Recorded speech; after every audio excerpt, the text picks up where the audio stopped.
Hey guys, how are you doing today? We're going to take a look at the guitar parts for White Room. These are the parts in addition to the verses that we've already covered in the other video. This is everything else that you need to know in the song mostly. I'm going to bring this up on, how about we use the good camera for this?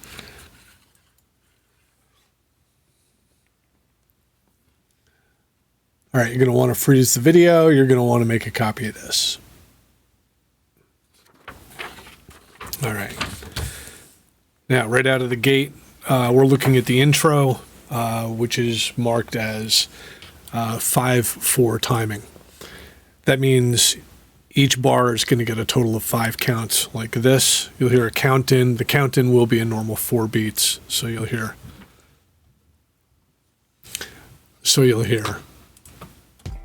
2, 3, and 1, 2, 3, 4, 5. 1, 2, 3, 4, 5. 1, 2, 3, 4, 5. 1, 2, 3, 4, 5.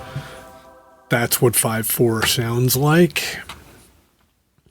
All right, we're going to get you back on to the guitar. All right, now on your piece of paper, the intro is marked as... It looks like 4 bars labeled 1 through 4 underneath. What that really is the 4 guitar parts. When he was putting this together, what he did was he was using multi-track recording, and the way that he did it was rather than just play the chords like right out of the gate, like strumming a bunch of strings at one time, he wanted to use some overdrive on the individual notes in the guitar. But when you play through overdrive with chords on, it tends to kind of muddy up and mud together. He was able to use the overdrive just playing single strings at one time. So one recording, just have a little bit of overdrive and kind of have a specific sound to it. And when they all layered up, they became these big chords that we know from the beginning of this song, this glorious, very kind of, sounds like choirs of angels is what it sounds like. So the 4 parts that you see marked on your paper are, in fact, those 4 guitar parts. So part 1, and this part will repeat, all these parts repeat 2 times. And then when you're done repeating whatever part you're on 2 times, at the very end, you'll see on the paper at the end of that line, it says end on A minor. And you want to be kind of a little bit glassy with that A minor. Don't whack the crap out of it. Just play the chord nicely. All right. So first part's tabbed out very simply. It's on the high E string. It's going to go a 3 to a 1, followed by B string 3 to 1. And that part goes like this. You'll hear 4 counts. Don't forget to hold these notes 4/5 counts, please.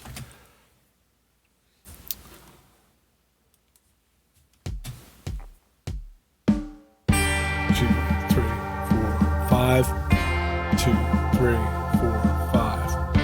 2, 3, 4, 5. Repeat. 2, 3, 4, 5. 4, 5, 2, 3, 4, 5. Here comes that A minor.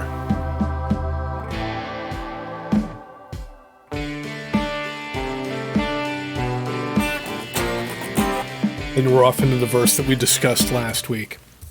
Okay, guitar 2 starts on the B string. It plays 3 then 1 on the B string, followed by 2 then open on the G string. It will do that 2 times, and it will end on A minor as well.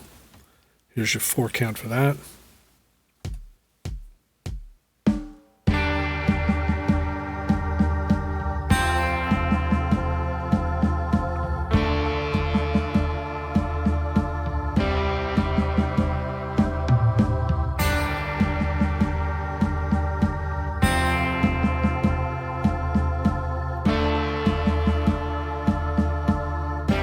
The A minor. Okay, guitar part number 3, and this is one of my favorites to play because I just love the sound of half steps on a Jason string. So 3 and 2 on the G string, 3 and 2 on the D string. Here's your 4 count.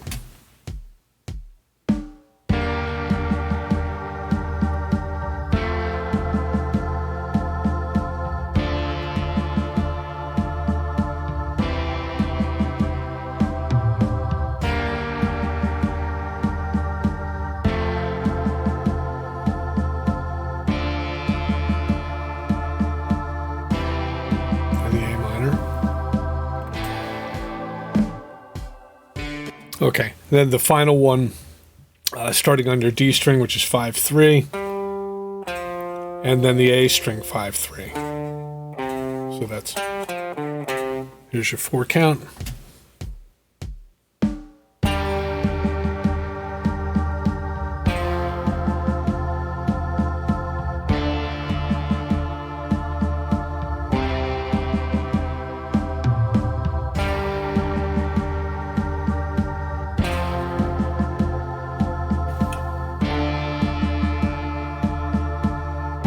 D minor.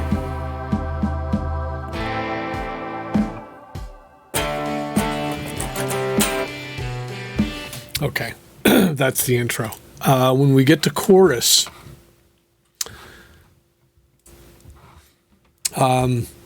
these are pretty straightforward chords. I didn't bother tabbing out the chords that you should know by now, like C and G. The B flat, I put a little bit of a movement in, which is an extra little bit that you can put in there if you want. He does not actually do it. What it does is it makes the chord follow the vocal melody. So let me set up in the spot that's going to happen. Make sure I have this in the right spot.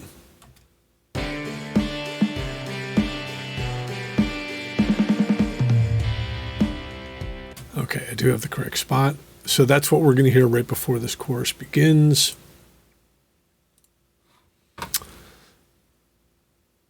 Let me get over to the guitar cam. Okay, so we're taking a look at the chorus here. You have a C. This is normal 4/4 timing again, G. The B flat you might remember from the verse part. And I have it written so you can do like the B flat power chord, 1st fret of A, 3rd fret on the D and G string, and temporarily extend the chord up so it's 1 with 5 above it. So that whole thing would go. Again, so that's the B flat. And it just sounds a little bit classier. He just plays B flat and he sings the na, na, na, na. So you don't have to put the extra stuff in there. It's just something out of habit that I like to do. Okay, then the second half of the chorus, I kind of put a thicker line there so you can identify first half, second half. Same thing starting again. C to G.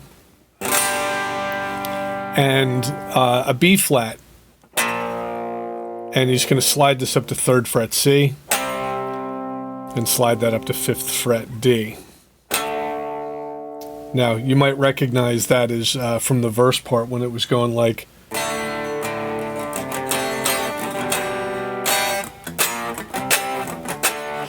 So we've seen that 1, that 3, and that 5 on the A string before. This is going to be just half that speed at 4 counts on B flat, 4 counts on C, and 4 counts on D.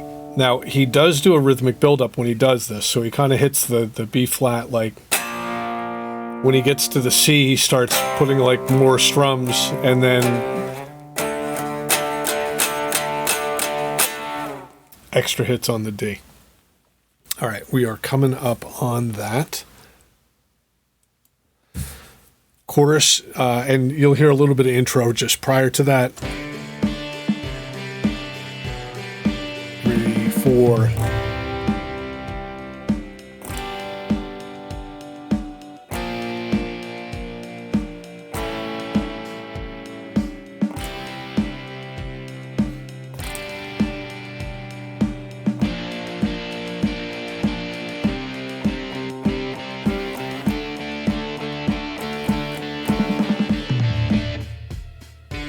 Oops, I ended that a bit early. There's actually an entire other bar of D there that's not marked on your paper. My bad. So play that D twice as long as you think.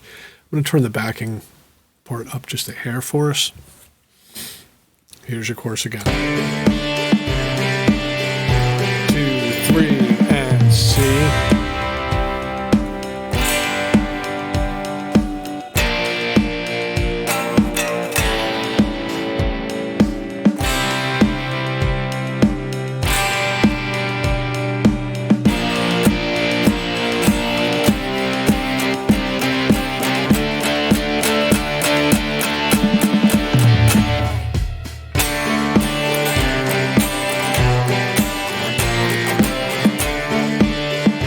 Then you're back into the verse there.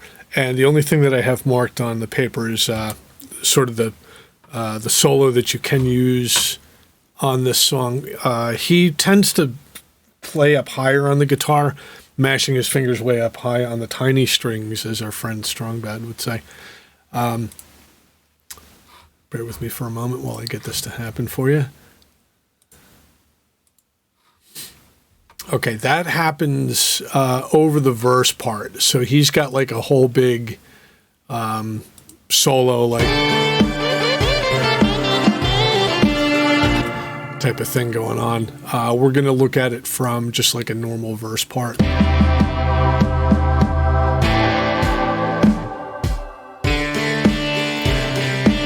Okay, so that's a part where we're not actually dealing with his solo there. This is using just a one-string scale. It's minor for sure. You may notice that on the paper it goes 0, 2, 3, 5, 7, and then 10, 12, and there's a gap around 8 and 9. You have to be cautious with the 8, 9, which is why it's not included in the scale, because when he's playing the chords, sometimes the 8 is active and sometimes the 9 is active when he turns this progression around. The best thing you can do is actually just avoid it and be on the safe side. So you're looking at D string, 0, 2, 3, 5, 7, and then straight up to 10 and 12. So that's...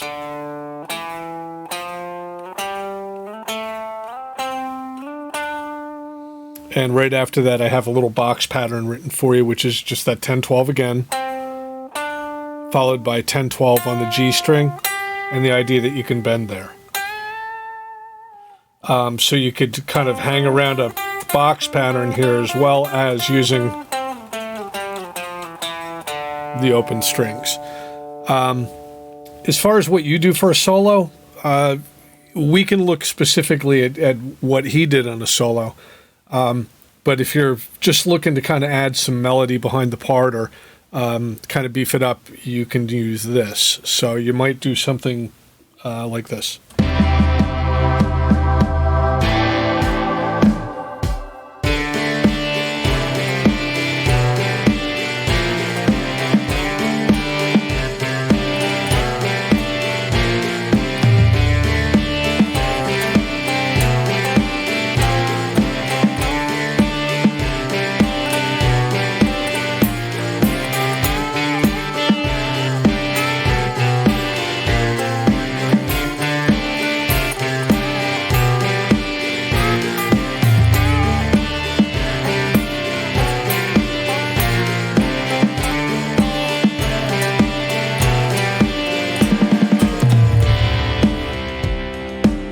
And that's enough to get you through one verse part and get you back into the solo again.